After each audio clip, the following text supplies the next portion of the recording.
Hey, what up, everybody? This is Stevie Breach coming to you here today, talking about the upcoming Randy Orton return to WWE. It's going to be coming sooner than later.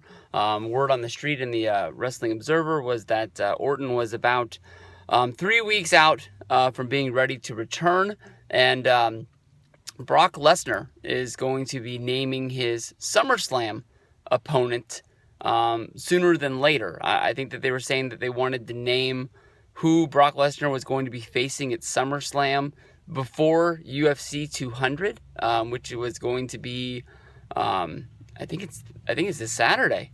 I think that's coming up right here, right now. But I don't know. I sort of was thinking that it was a little bit weird for Brock Lesnar to be going to UFC and WWE to be announcing that he was going to be fighting at SummerSlam, win, lose, or draw at UFC, when basically anything could happen.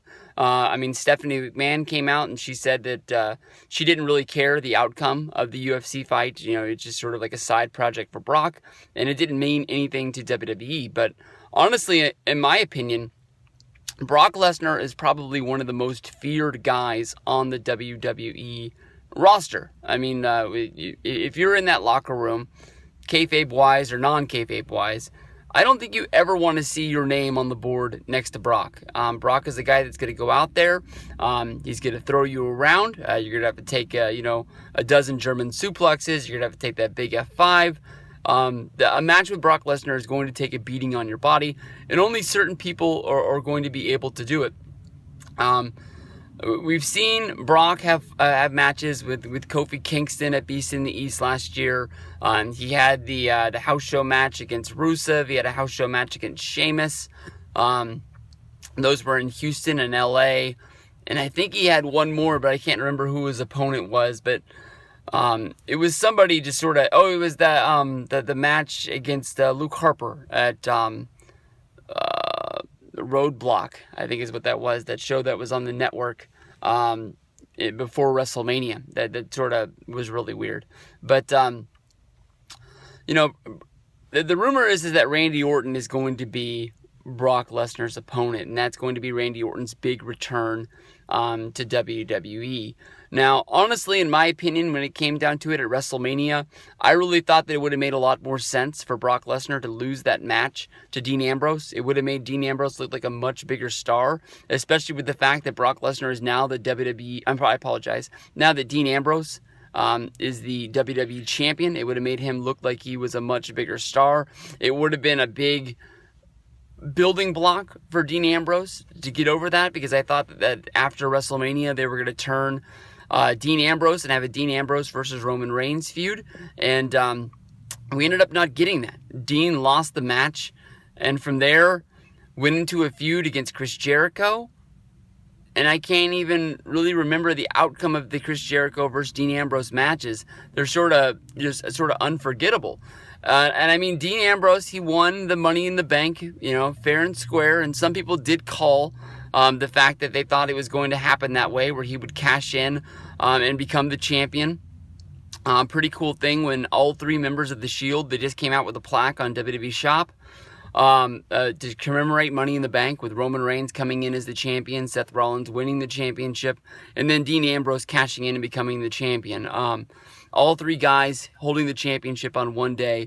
A pretty cool feat that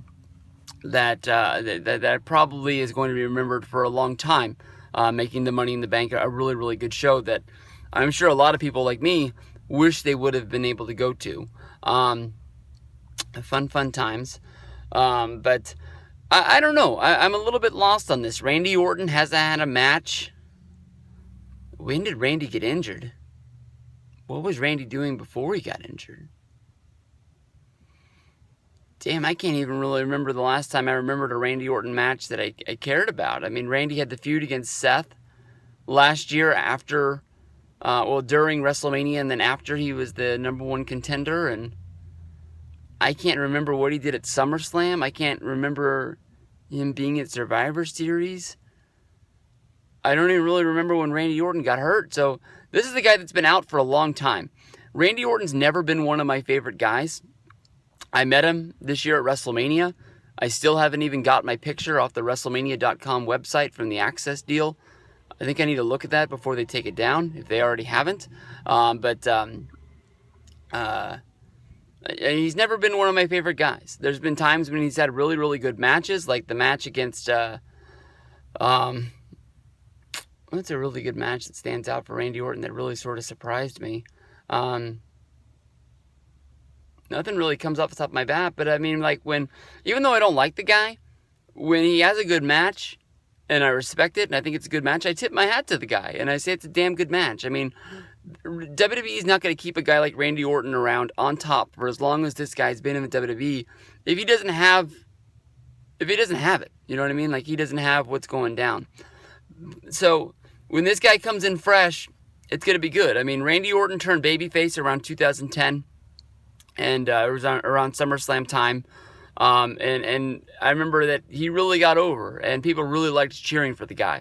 He was a guy that always had, fans in his pocket, no matter if he was, babyface or heel. It never really mattered. He always had a fan club. He always sold T-shirts, and people always, said that they liked Randy and they liked the RKO and all that jazz. It just didn't work for me. And then he was a babyface. He was like the main guy on SmackDown for a long time, and then it went on and on and on, and people were just begging for Randy Orton to turn heel. And, the babyface run just lasted way too long. And, Randy Orton as a heel is a much better component to what's going on. It looks like WWE wants to bring Randy Orton in as a babyface to fight against Brock Lesnar.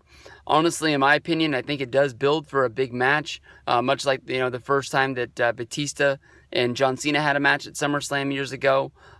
It was a really good match. The two went out there. They beat the hell out of each other. It was a match mainly just for the fans and mainly for respect. There was no titles on the line, which was a little bit weird that they would build that match for those two guys to go at it, especially for the first time.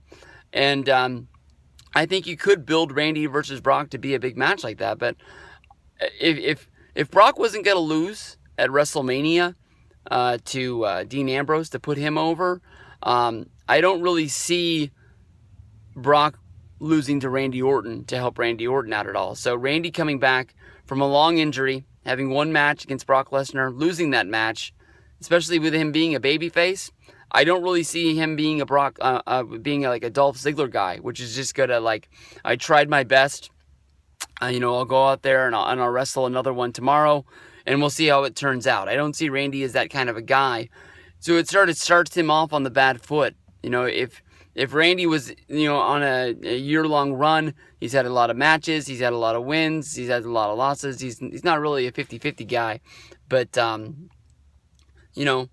he loses the match to Brock Lesnar out of the middle of nowhere at a pay-per-view. People aren't really going to think of anything about it. But with him coming back from this injury, it's his first match back, and it doesn't really seem like it's going to be building a feud. It's just going to be a match at SummerSlam.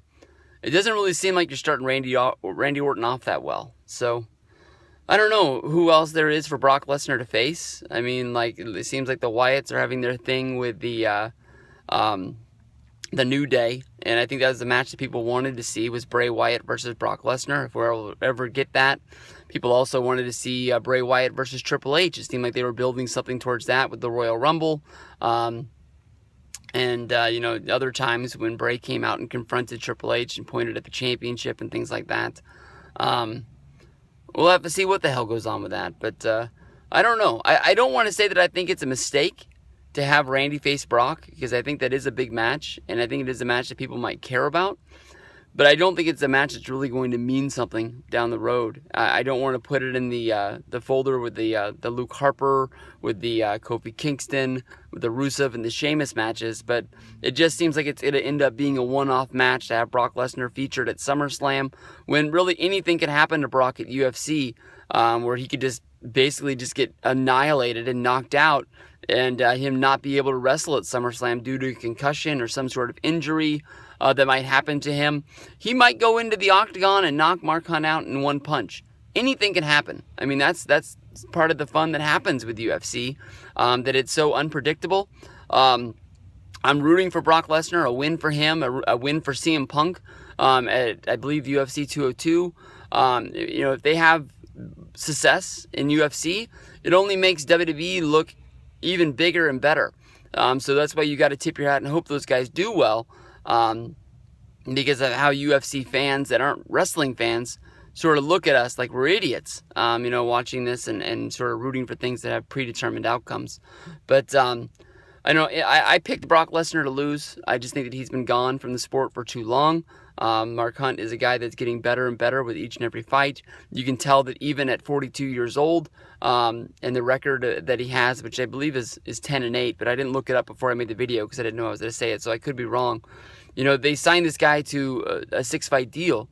So UFC seems like they have a future with this guy that they're trying to get behind. And I believe with the second fight of that contract, using it to fight against Brock Lesnar, they believe that something can happen from this. So we'll see what goes down. But they're supposed to be making the announcement, I think, on SmackDown. So we could get the word on Thursday of who Brock is fighting, because I don't know how they're going to get it out before UFC 200 if it's not on that show, unless it's just a Twitter and Facebook blast putting it out there.